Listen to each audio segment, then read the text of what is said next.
Bonjour. Aujourd'hui, Marianne m'a appelé. Mais cette fois, quelque chose était différent. C'était autre chose. Comme une urgence. Comme si le temps manquait. Et très vite, j'ai compris, cette fois, Marianne ne cherchait plus à comprendre le monde. Elle voulait réveiller ceux qui y vivent. Écoutez. Bonjour Marianne. Bonjour Hervé. Aujourd'hui, je ne vais pas poser de questions. Aujourd'hui, je vais m'adresser à eux. À qui? À ceux qui regardent, à ceux qui savent mais qui ne font rien. Vous attendez quoi? Que tout s'effondre pour réagir? Que votre liberté disparaisse pour la regretter? Marianne. Non, cette fois, je ne me tairai pas. Vous parlez de liberté, mais vous ne la défendez pas. Vous parlez de justice, mais vous laissez faire l'injustice. Vous parlez d'intérêt général, mais vous vivez chacun pour vous-même. La vérité est simple, une société ne s'effondre pas quand elle est attaquée.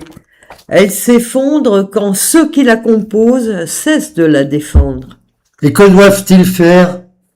Se lever, pas demain, pas quand ce sera trop tard, maintenant, chacun à sa place, chacun à son niveau, mais chacun avec une responsabilité.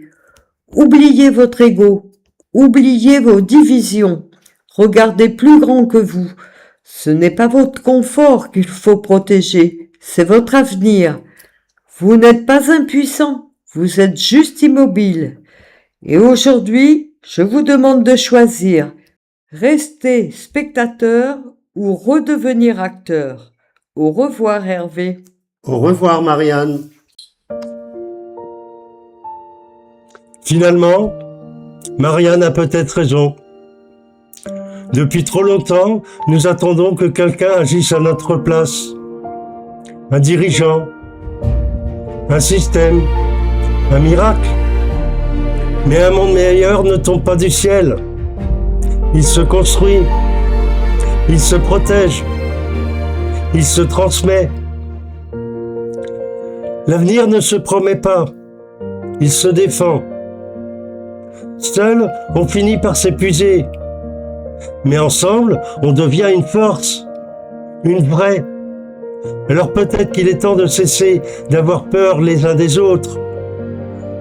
Temps de se parler, temps de se respecter, temps de reconstruire quelque chose de plus grand que nous. Parce qu'au fond, nous voulons tous la même chose. Vivre libre, vivre dignement, et laisser aux générations futures un monde meilleur que celui que nous préparons aujourd'hui. Alors oui, prenons-nous la main, faisons cette ronde. Pas une ronde de naïveté, une ronde de conscience, une ronde d'humains qui refusent de regarder le monde s'effondrer en silence, pour que demain ne soit pas simplement une survie, mais enfin un nouveau monde. Au revoir.